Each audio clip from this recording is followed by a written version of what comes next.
लखनऊ, जहां पर विधानसभा में सीएम योगी आदित्यनाथ बोल रहे हैं, सुनिए आप भी। सुरक्षा भी है और उनका सम्मान भी है और उनका गौरव भी है, और सनातन धर्म की सुरक्षा विश्व मानवता की सुरक्षा की गारंटी भी है। और उसके इतने बड़े आयोजन के साथ भेदभाव तो किसी के साथ नहीं हुआ, किसी के साथ नहीं हुआ। प्रयागराज महाकुंभ में क्रिकेटर मोहम्मद शमी ने भी स्नान किया। मुझे याद है, हर जाति मत और मजहब के लोग अगर आए हैं श्रद्धा भाव के साथ तो उन्होंने आस्था की पवित्र डुबकी भी लगाई। हां, अगर कोई चिढ़ाने के लिए आया है तो वहां पर उनको वैसे दुत्कार करके भगा भी दिया गया, और ये होना भी चाहिए था। और इसीलिए मैं इस बात को मानता हूं, आप लोगों ने जो बात कही हमें ये सब बुरा नहीं लगता, इसलिए नहीं क्योंकि हम जानते हैं आपकी प्रवृत्ति है, क्योंकि हम लोग इस बात को मानते हैं कि संक्रमित व्यक्ति का उपचार हो सकता है, संक्रमित सोच का उपचार नहीं हो सकता, उसका कोई उपचार नहीं, वो अपने आप ही कुड़ता रहेगा। और इसलिए इस महान आयोजन को करने का अवसर हमारी सरकार को प्राप्त हुआ, और मेरा यह मानना है कि महान कार्य को 3 अवस्थाओं से गुजरना पड़ता है। याद रखना, उपहास से, विरोध से और अंततः स्वीकृति से। और स्वीकृति का इससे बड़ा प्रमाण क्या हो सकता है कि समाजवादी पार्टी के राष्ट्रीय अध्यक्ष भी जो शुरू से विरोध कर रहे थे, अंततः चुपचाप जाकर के डुबकी लगाए। नेता प्रतिपक्ष भी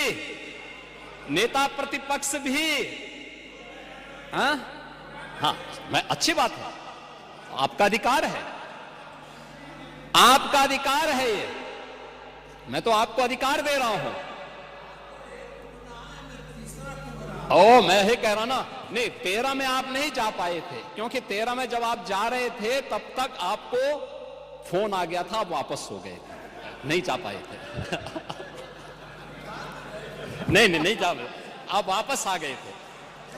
लेकिन इस बार आप गए थे, मुझे अच्छा लगा, आपने उत्तर प्रदेश सरकार की व्यवस्था की सराहना की, और आपने मुझे प्रत्यक्ष नहीं लेकिन स्पीकर साहब को धन्यवाद दिया कि अच्छी व्यवस्था थी। और इसीलिए मैंने कहा ना, 3 अवस्थाएं उपहास की, जिसको आप शुरू से उड़ा रहे थे, कुछ नहीं कर पाए तो आपने विरोध करना शुरू किया, और विरोध करते करते आज मुझे अच्छा लगा कि आपने अपनी स्वीकृति भी दे दी कि हां, अच्छा काम हुआ है, अच्छी व्यवस्था हुई है। ऐसे ही मोना जी ने भी किया, वो लोग विरोध कर रहे थे, फिर उन्होंने उसके बारे में तमाम प्रकार की बातें की। आज उन्होंने कहा कि इंफ्रास्ट्रक्चर का काम तो अच्छा हुआ।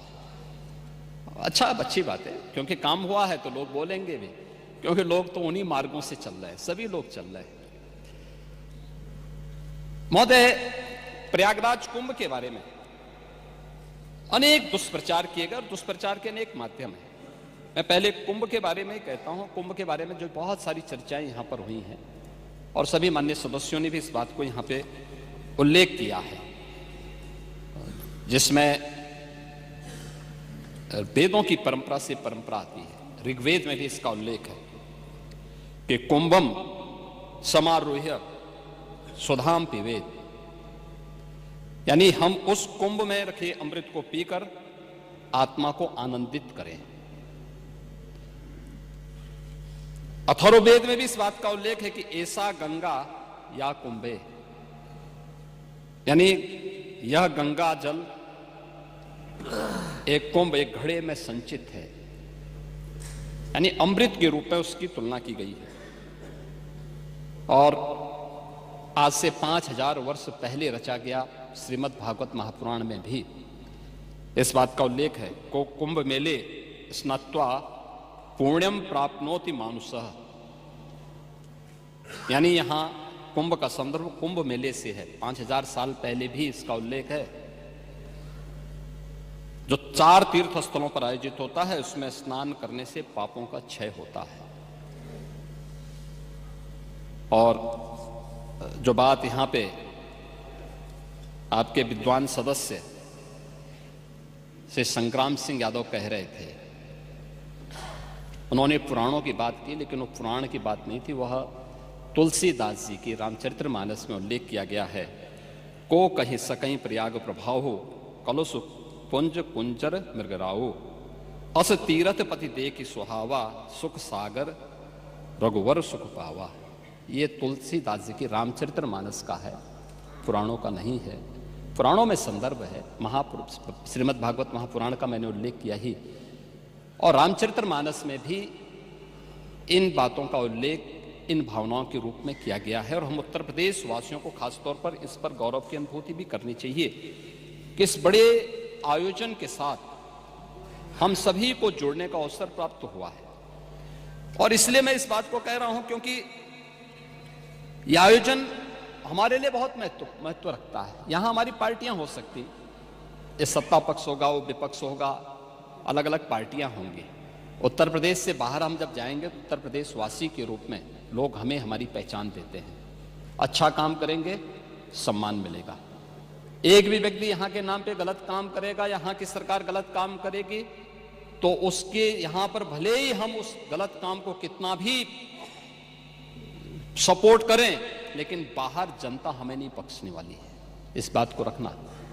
और 2017 के पहले उत्तर प्रदेश के अंदर की छवि यही थी। उत्तर प्रदेश के लोगों के सामने परसेप्शन का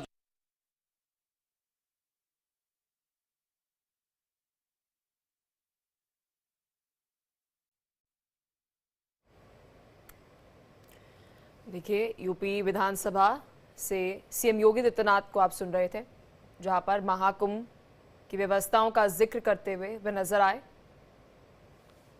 मंत्री 2013 में प्रयागराज महाकुंभ में पधारे थे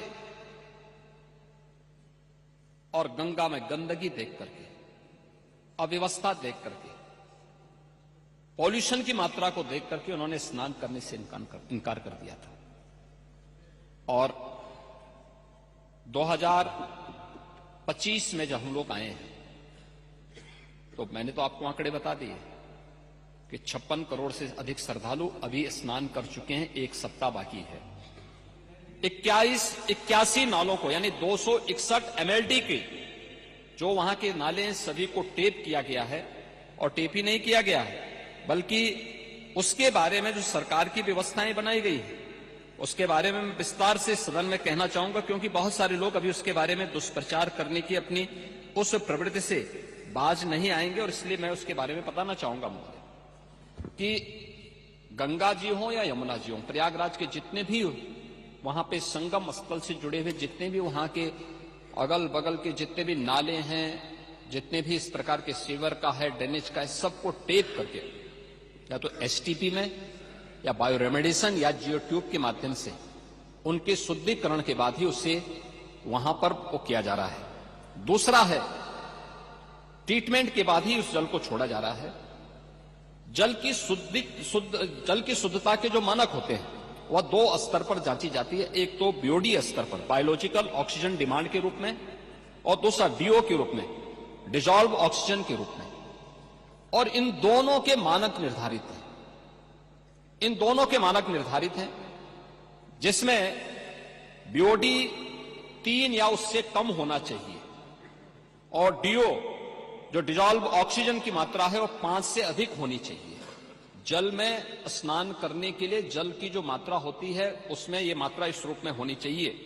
और मुझे बताते हुए यहां पर मैं आपको बताना चाहता हूं कि उत्तर प्रदेश जो पॉल्यूशन कंट्रोल बोर्ड है वो लगातार वहां पे जल की मॉनिटरिंग करता है, उसकी गुणवत्ता को बनाए रखने के लिए कार्य कर रहा है। और आज की जो उनकी रिपोर्ट है संगम की, कि संगम और उसके आगे पीछे जो BOD है वो 3 या उससे कम है, और डिजॉल्व ऑक्सीजन की मात्रा ये 8 और 9 से अधिक पाई जा रही है। यानी संगम का जल स्नान करने लायक भी है और आचमन करने लायक भी है। जो लोग इसका दुष्प्रचार कर रहे हैं वे उन सबको इस बात को देखना चाहिए। एक समाचार पत्रों में एक न्यूज जो देखने को मिली, मैं भी देख रहा था, पुरानी न्यूज है, NGT के माध्यम से, NGT का नाम लेकर के दिया गया है, किसी ने दिया है, जिसमें उन्होंने कहा है कि फीकल कोलिफॉर्म की उसमें उन्होंने चर्चा की। ये फीकल कोलिफॉर्म की जो मात्रा उन्होंने की है, इसमें 2500 MPN यानी मोस्ट प्रोबेबल नंबर, ये उससे उसका मापक माना गया है। इससे कम होनी चाहिए 100 ml में, 100 मिलीलीटर में। और इसके जो अलग अलग नमूने लिए गए फीकल कोलिफॉर्म के भी, ये फीकल कोलिफॉर्म बढ़ने के बहुत सारे कारण हो सकते हैं। या तो कहीं सीवेज लीकेज है, या बहुत बार होता है कि वे इस प्रकार की नदियां हैं, कोई वह चैनलाइज तो है नहीं, भैंस है, गाय है या अन्य जानवर उसमें आते हैं, नहाते हैं, उसके कारण भी, उनके गोबर आदि के कारण भी इसकी मात्रा तेजी के साथ बढ़ती है। लेकिन प्रयागराज के संदर्भ में जो मैं आपको स्पष्ट करना चाहूंगा कि 12, 16, 20, 25, 30 जनवरी, 5, 10 और 13 फरवरी को जो सैंपल के परीक्षण लिए गए हैं, उसमें संगम नोच पर फीकल कोलिफॉर्म की मात्रा मानक के अनुरूप पाई गई है। ये Uttar Pradesh pollution control board का है, जो 2500 MPN प्रति 100 ml से ये कम पाई गई है। इसका मतलब जो दुष्प्रचार कर रहे हैं केवल कुंभ महाकुंभ को बदनाम करने की साजिश का हिस्सा है। और केंद्रीय प्रदूषण नियंत्रण बोर्ड ने भी, जिनके नाम पर खबर है, उन्होंने भी 12, 13 एवं 15 जनवरी की रिपोर्ट में इसकी मात्रा को 2000 या उससे कम पाया, यानी 2500 से कम ही पाया है। यूपी विधानसभा से सीएम